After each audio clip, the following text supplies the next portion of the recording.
जोहार, मैं आनंद कुमार और आप देख रहे हैं जनमन की बात। दोस्तों, इस लोकसभा चुनाव के समय झारखंड भाजपा के अंदर जो कुछ चल रहा है उस पर मैंने पिछले दिनों में 2-3 वीडियो बनाए हैं। कई लोगों ने मुझे सोशल मीडिया पर ट्रोल किया। मैं ये वीडियो अपने फेसबुक अकाउंट पर भी डालता हूँ, इंस्टा पर भी डाल देता हूँ। और ट्रोल करने वालों का कहना था कि मैं सिर्फ जाति की बात करता हूँ और सिर्फ बीजेपी को टारगेट करता हूँ। तो दोस्तों, किसी की कमियां गिनाना, कहीं कुछ गलत हो रहा है तो उसको बताना पत्रकार का काम है, मैं वो काम करता हूं। अब गलतियों को उजागर करने को अगर कोई राष्ट्र से जोड़कर, हिंदुत्व से जोड़कर और अपने चश्मे से देखकर मुझे ट्रोल करता है तो मुझे इससे कोई फ़र्क नहीं पड़ता।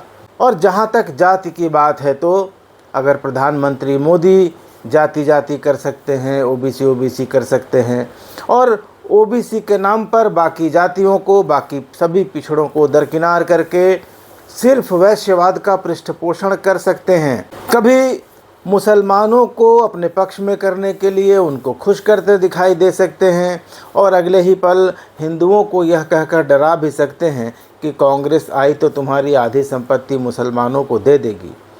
राहुल गांधी अगर सिर्फ जाति की बात कर सकते हैं, जाति जनगणना की बात कर सकते हैं, ओबीसी की बात कर सकते हैं, तो जब नेता कर सकते हैं दोस्तों, तो मैं जाति की बात क्यों नहीं कर सकता, क्योंकि पूरी राजनीति ही भारत की जातियों पर चलती है। दोस्तों, आपको याद होगा कि 20 मई को झारखंड भाजपा के महामंत्री आदित्य साहू ने हजारीबाग के पूर्व सांसद जयंत सिन्हा और धनबाद के विधायक राज सिन्हा के साथ वहां के 5 मंडल अध्यक्षों को शो कॉज किया था। ये स्पष्टीकरण की चिट्ठी बाकायदा मीडिया में जारी भी की थी। बीजेपी के प्रदेश महामंत्री आदित्य साहू की तरफ से जारी शो कॉज में कहा गया था कि हजारीबाग लोकसभा क्षेत्र से मनीष जायसवाल को जब से उम्मीदवार बनाया गया है तब से उनकी यानी जयंत सिन्हा की ओर से न तो चुनाव प्रचार और न ही संगठनात्मक कार्यों में रुचि ली गई। इतना ही नहीं, लोकतंत्र के पर्व में उनकी ओर से मताधिकार का प्रयोग भी नहीं किया गया। उनके इस रवैये से पार्टी की छवि धूमिल हुई है। प्रदेश अध्यक्ष बाबूलाल मरांडी के निर्देश पर उन्हें नोटिस जारी किया गया कि अगले 2 दिनों में जवाब दें। दोस्तों, जयंत सिन्हा ने उस शोकॉज का जवाब भेज दिया। 22 मई यानी कल बुधवार की रात 11:54 पर उन्होंने अपने एक्स हैंडल पर इस जवाब को अपलोड किया। और जो जवाब आदित्य साहू को जयंत सिन्हा ने भेजा है, उसके बाद आदित्य साहू को मुंह छिपाने के लिए जगह की तलाश करनी पड़ रही होगी।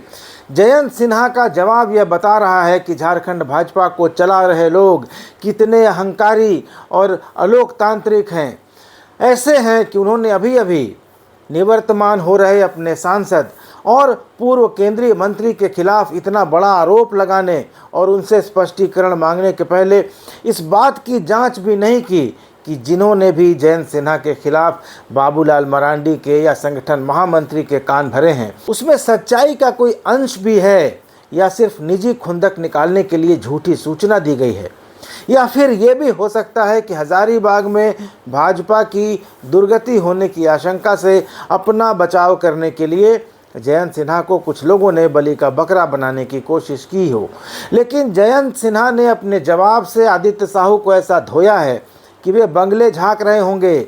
जयंत सिन्हा पर पार्टी की छवि धूमिल करने का आरोप लगाया था। अब तो आदित्य साहू की हरकत से ही भाजपा की छवि पर बट्टा लग गया है। क्या बीजेपी का आला कमान उनकी हरकत के लिए आदित्य साहू से स्पष्टीकरण मांगेगा?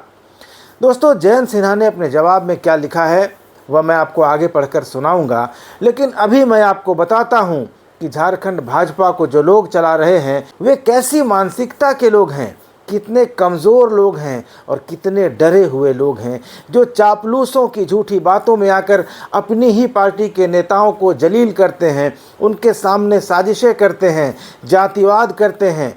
हजारीबाग, धनबाद और जमशेदपुर में इनकी पोल जयंत सिन्हा, राज सिन्हा और कुणाल सारंगी ने खोल दी है। लेकिन एक घटना रांची की भी है।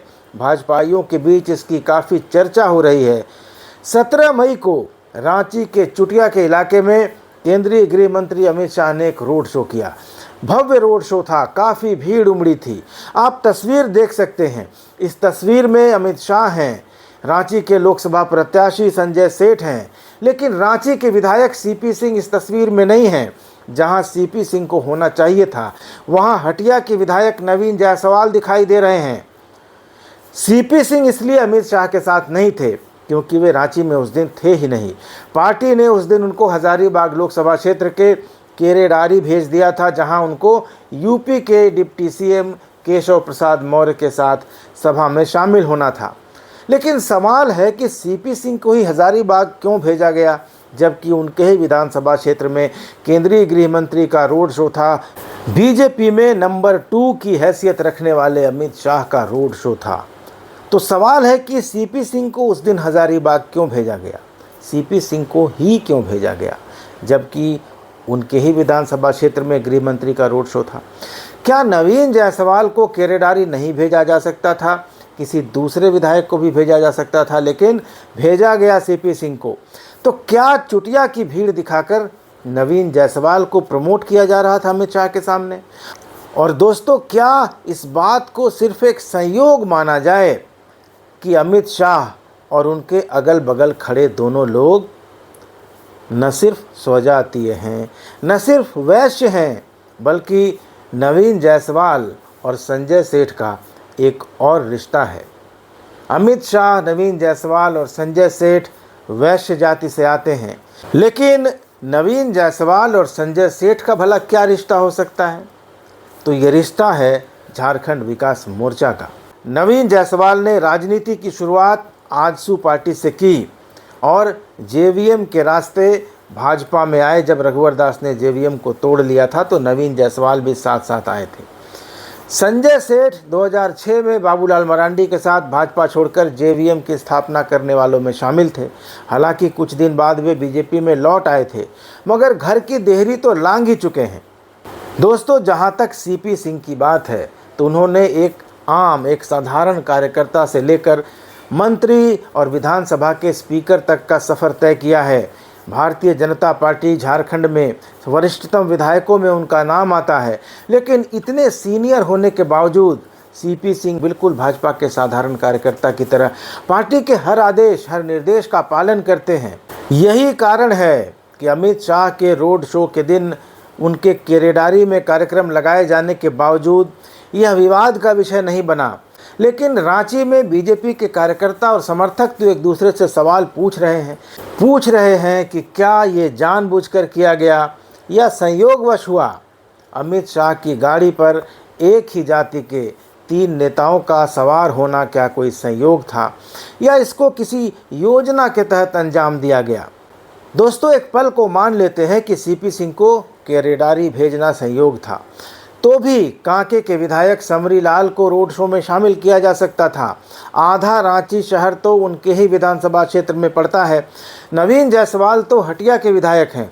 हरमू, अरगोड़ा और जगन्नाथपुर के कुछ हिस्से ही नवीन जायसवाल के चुनाव क्षेत्र में आते हैं, जबकि कोकर, बरियातू, मोरहाबादी और कांके रोड से लेकर कांके ब्लॉक तक और उसके आगे भी, यानी आधा शहर कांके विधानसभा क्षेत्र का हिस्सा है।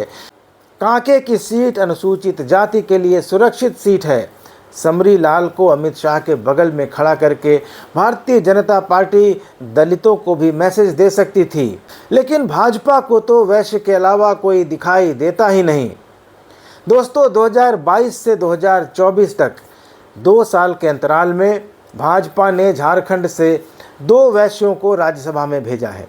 ये हैं आदित्य साहू और प्रदीप वर्मा। आदित्य साहू तेली वैश्य हैं और प्रदीप वर्मा स्वर्णकार वैश्य हैं। एक ही ज़िले के हैं, रांची के, और एक ही विधानसभा क्षेत्र के हैं, खिजरी के।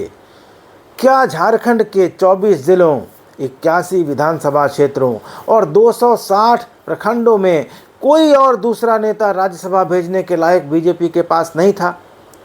दोस्तों, प्रधानमंत्री मोदी झारखंड आकर आदिवासी आदिवासी कहते हैं मेरा जन्म आदिवासियों की सेवा के लिए हुआ है और संसद भेजा जा रहा है सिर्फ वैश्यों को। क्या कोई आदिवासी उनको राज्यसभा भेजने के काबिल नहीं लगा? यही प्रदीप वर्मा और आदित्य साहू आज झारखंड भाजपा के कर्ता धर्ता बने हैं। यही सांसद भी हैं, यही पार्टी के पदाधिकारी भी हैं। सब कुछ इन्हीं को सौंप दिया गया है। रघुवर काल में इन्हें तरजीह मिली और भाई साहबों की सेवा के प्रतिफल में ये प्रसाद इनको प्राप्त हो गया है। ज़मीन पर मेहनत कभी की नहीं। गणेश परिक्रमा से कुर्सियां तोड़कर आगे बढ़े तो इन्होंने भी अपने अपने चापलूस पाल लिए हैं और इनके यही चापलूस ज़्यादातर जगहों पर झारखंड में लोकसभा के संयोजक बने हैं, सह संयोजक बने हैं। भाजपा के ये इलेक्शन मैनेजर दिन भर दफ्तर में बैठते हैं। दिन भर बैठकर आमद और खर्च का हिसाब लगाने में इतने बिजी हैं कि इसके लिए मारपीट हो जा रही है। और नेताओं कार्यकर्ताओं को तो छोड़ दीजिए, जयंत सिन्हा जैसे सांसदों को, राज सिन्हा जैसे विधायकों को, कुणाल सारंगी जैसे प्रवक्ताओं को भी पूछा नहीं जा रहा है। उल्टे झूठी शिकायत कराकर शोकॉज इशू किया जा रहा है। धनबाद में तो पार्टी के लोग बेचारे बने हुए हैं, कोई उनको पूछने वाला नहीं है। यहाँ बीजेपी का कार्यकर्ता चुनाव नहीं लड़ रहा, यहाँ ढुल्लू की टाइगर फोर्स चुनाव लड़ रही है और जमशेदपुर में कार्यकर्ता घर बैठकर प्रभारी और संयोजक को कोस रहे हैं। दोस्तों, 25 मई को रांची, धनबाद, जमशेदपुर और गिरिडीह में वोटिंग होगी। आज शाम 5 बजे चुनाव प्रचार खत्म हो जाएगा और जयंत सिन्हा के जवाब से साफ है कि इन चारों सीटों पर इसका असर तो पड़ेगा। और जवाब से ये भी साफ है कि झारखंड भाजपा को षड्यंत्रकारी दिमाग के लोग चला रहे हैं, जो अपनी ही पार्टी के नेताओं और कार्यकर्ताओं को टारगेट करते हैं, उनको बदनाम करते हैं। जयंत सिन्हा के पहले कुणाल सारंगी भी प्रवक्ता पद से इस्तीफा देते समय कह चुके हैं कि पिछले 6 महीने से उन्हें और उनके समर्थकों को टारगेट किया जा रहा था। प्रभारी से लेकर संगठन महामंत्री और प्रदेश अध्यक्ष तक ने उनकी बातों को अनसुना किया। प्रत्याशी कार्यक्रमों में उन्हें नहीं बुलाते, कार्यक्रमों की सूचना नहीं दी जाती। राज सिन्हा को इसी आरोप में नोटिस जारी किया गया था कि वे चुनाव प्रचार प्रसार में सहयोग नहीं करते, संगठनात्मक गतिविधियों में भाग नहीं लेते और प्रत्याशी के खिलाफ चौक चौराहों पर बयानबाजी करते हैं। जबकि अपने ही सांसद विधायक के खिलाफ बयानबाजी की शुरुआत ढुल्लू महतो ने की थी। नोटिस की प्रतिक्रिया में राज सिन्हा भी कह चुके हैं कि वे भाजपा का प्रचार कर रहे हैं, बैठकें कर रहे हैं, लेकिन प्रत्याशी के कार्यक्रमों की आधिकारिक सूचना उनको नहीं दी जाती है। नोटिस का जवाब राज सिन्हा ने अभी नहीं दिया है, लेकिन जयंत सिन्हा के जवाब के बाद आदित्य साहू और झारखंड भाजपा को जवाब मिल गया होगा। दोस्तों, जयंत सिन्हा का जवाब सुन लेते हैं, जो उन्होंने 22 मई की रात 11:54 पर अपने एक्स हैंडल पर जारी किया है। जयंत सिन्हा ने अपनी लंबी चिट्ठी में विस्तार से अपने ऊपर लगे आरोपों का सिलसिलेवार जवाब दिया है। जयंत सिन्हा ने सभी आरोपों का जवाब देते हुए झारखंड भाजपा के प्रदेश महामंत्री आदित्य साहू को ही सवालों के कटघरे में खड़ा कर दिया। जयंत सिन्हा ने लिखा है, मुझे आपका पत्र प्राप्त करके अच्छा लगा तथा यह जानकर अत्यधिक हैरानी भी हुई कि आपने इसे मीडिया में भी जारी कर दिया है। जयंत सिन्हा लिखते हैं कि सर्वप्रथम मैं भाजपा के राष्ट्रीय अध्यक्ष जेपी नड्डा के साथ हुए वार्तालाप को आपके ध्यान में लाना चाहता हूं। 2 मार्च 2024 को लोकसभा चुनाव से काफ़ी समय पहले ही मैंने सक्रिय चुनावी गतिविधियों में भाग न लेने का निर्णय लिया था, ताकि मैं वैश्विक जलवायु परिवर्तन से उपजे हुए मुद्दों पर ध्यान केंद्रित कर सकूं। इस निर्णय की सार्वजनिक घोषणा मैंने एक ट्वीट के माध्यम से स्पष्टता और पारदर्शिता के लिए की थी। अपने सोशल मीडिया एक्स पोस्ट को सबूत के रूप में पोस्ट करते हुए जयंत सिन्हा ने अपने पत्र में लिखा है, मैंने पार्टी के राष्ट्रीय अध्यक्ष जेपी नड्डा से आग्रह किया था कि मुझे सक्रिय चुनावी गतिविधियों से मुक्त किया जाए, ताकि मैं भारत और विश्व भर में वैश्विक जलवायु परिवर्तन से निपटने और उसका समाधान करने के लिए अपने प्रयासों पर ध्यान केंद्रित कर सकूं।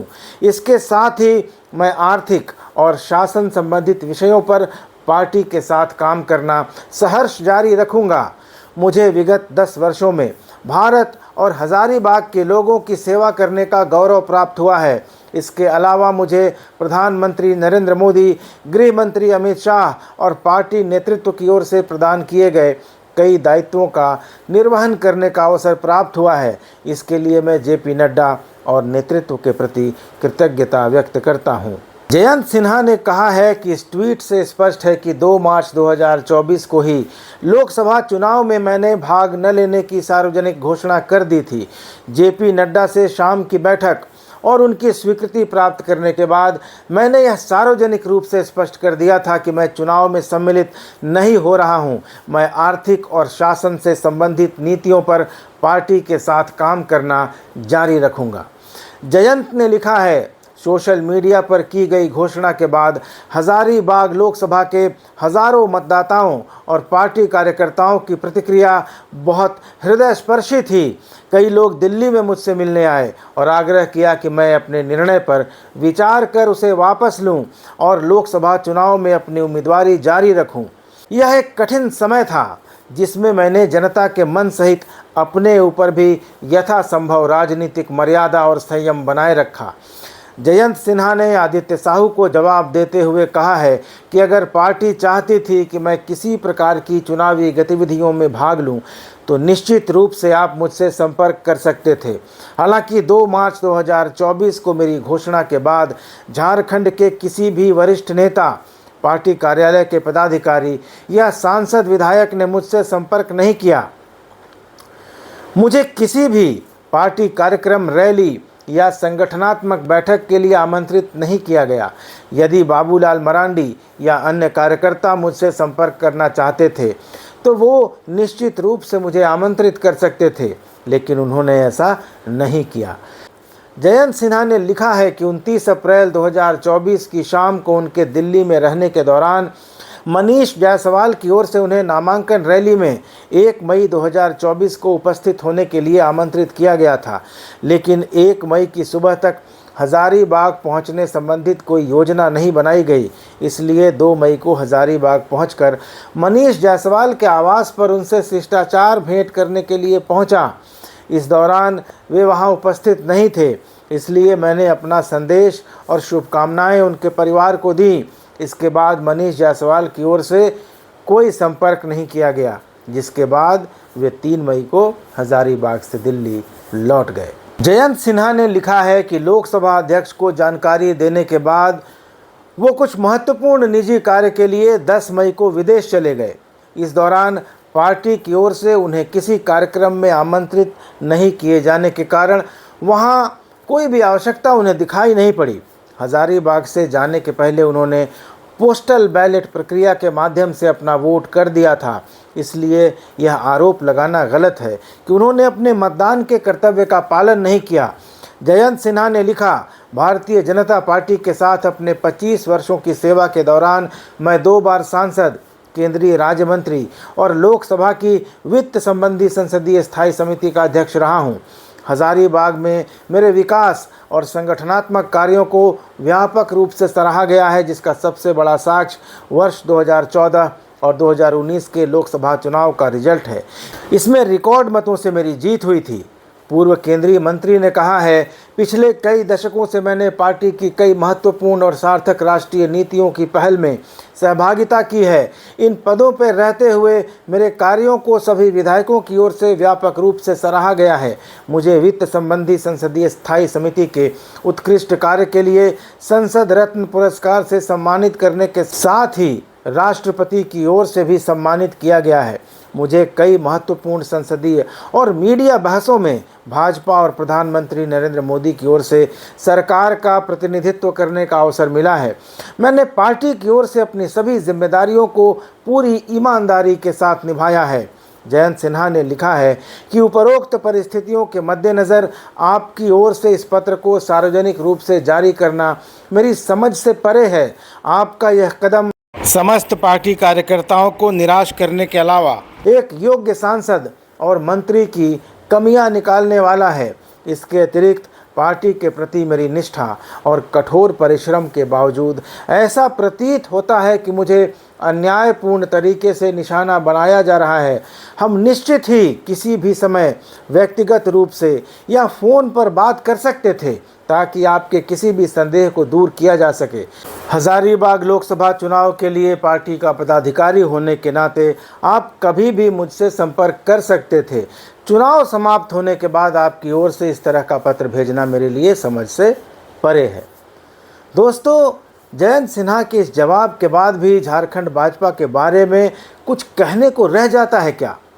क्या पार्टी की छवि धूमिल करने का आरोप लगाकर, वोट नहीं डालने का झूठा और गंभीर आरोप लगाकर, चुनाव प्रचार में भाग नहीं लेने का लांछन लगाकर एक पूर्व मंत्री, एक सांसद की छवि खराब नहीं की गई है?